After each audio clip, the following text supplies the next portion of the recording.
The corruption that we've been talking about, we find it in appointments, we find it in promotions,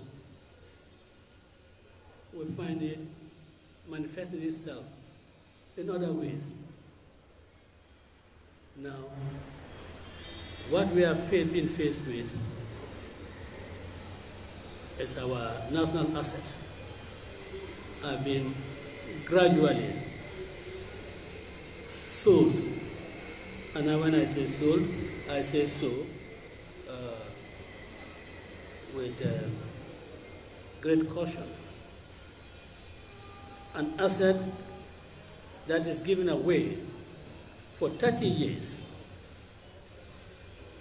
and what you benefit from it is just 20%, and the rest 80% goes to whom you call your partner. That is as good as selling, because for 30 years, when you don't have any control over your assets, that is as good as selling it.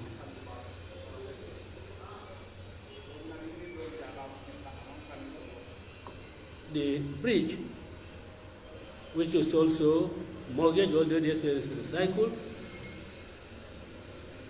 is also virtually giving away $100 million for a period of 15 years.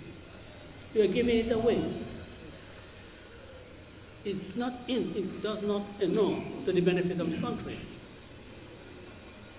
And you know what? We are having promises of having new roads. And what is happening is Afrimex Bank is providing the loan, is providing the money. You know, GRA is not a government. So GRA itself cannot take a loan. So what they are doing is to pass this through the central bank.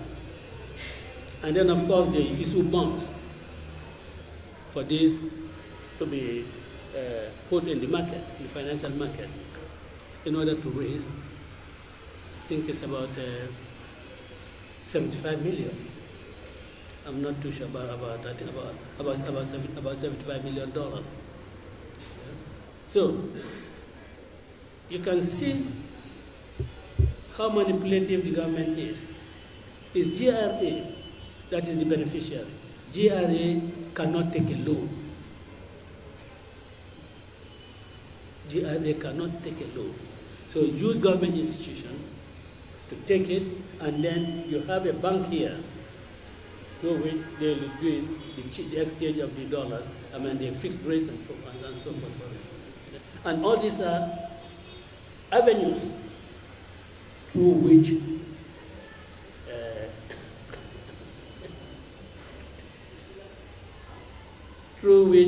palms will be anointed, palms will be oiled. So another avenue for corruption. Now, when I talk about giving you assets away for 30 years, I'm referring specifically to the Gambia Ports Authority.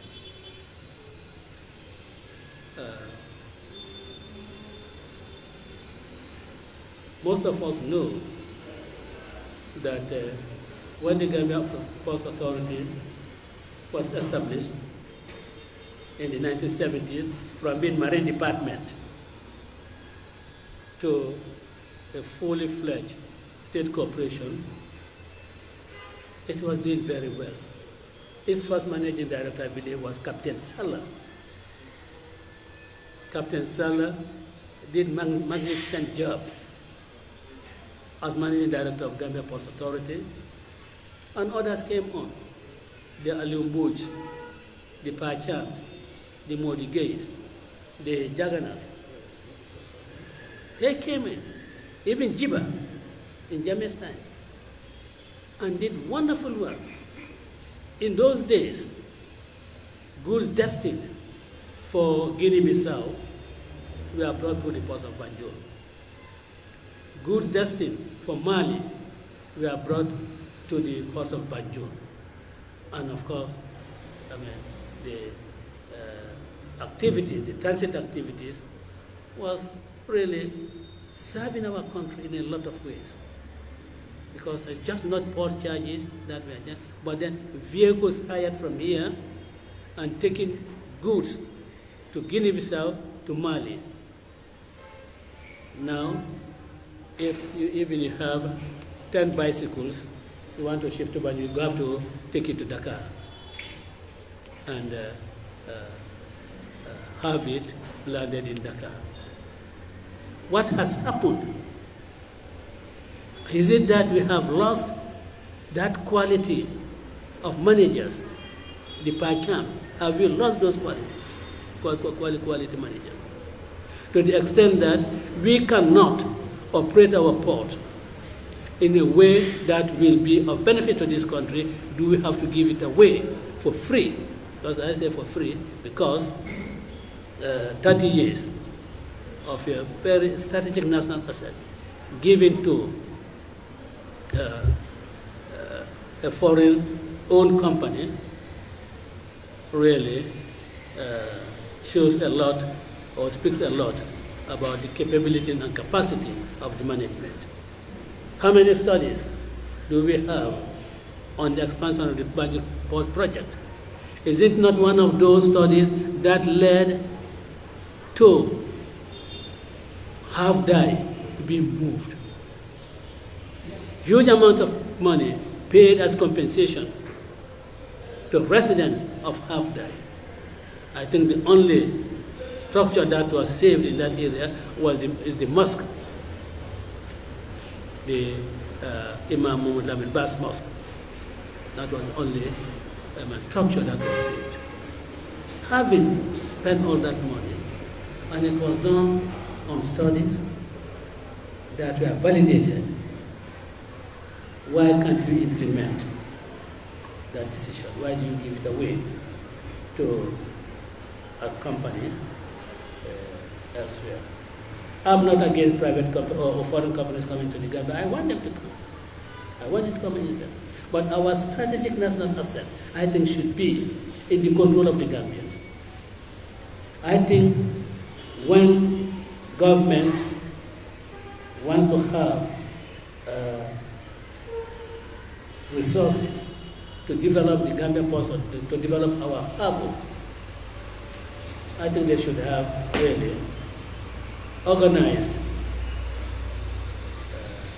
a conference of Gambian entrepreneurs.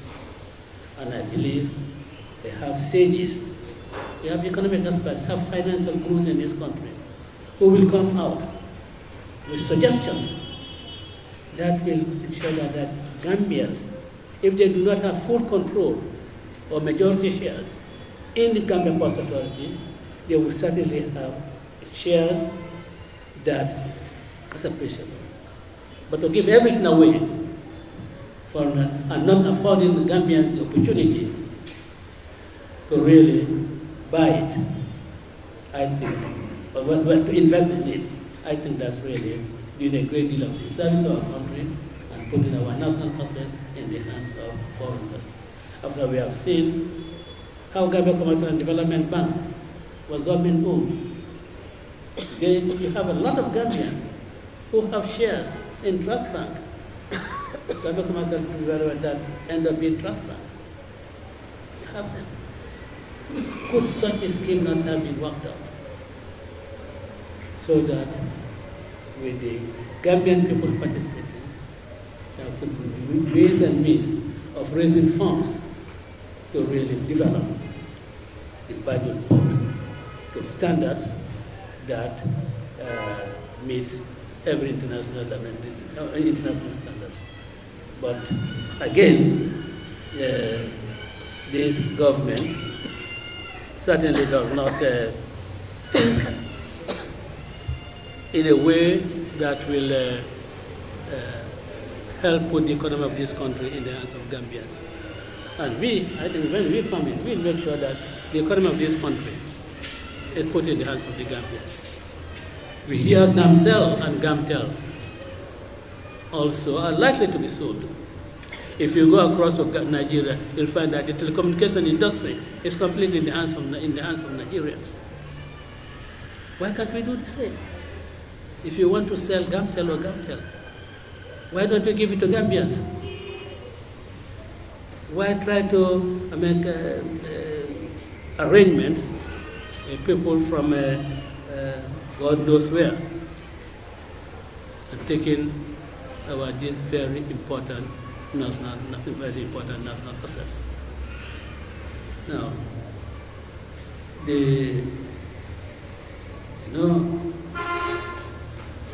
sometimes this government is just one that gets involved in pretensions. As the Wallachs would say, Kyle Gisma, so that people say, oh yes, they are doing well.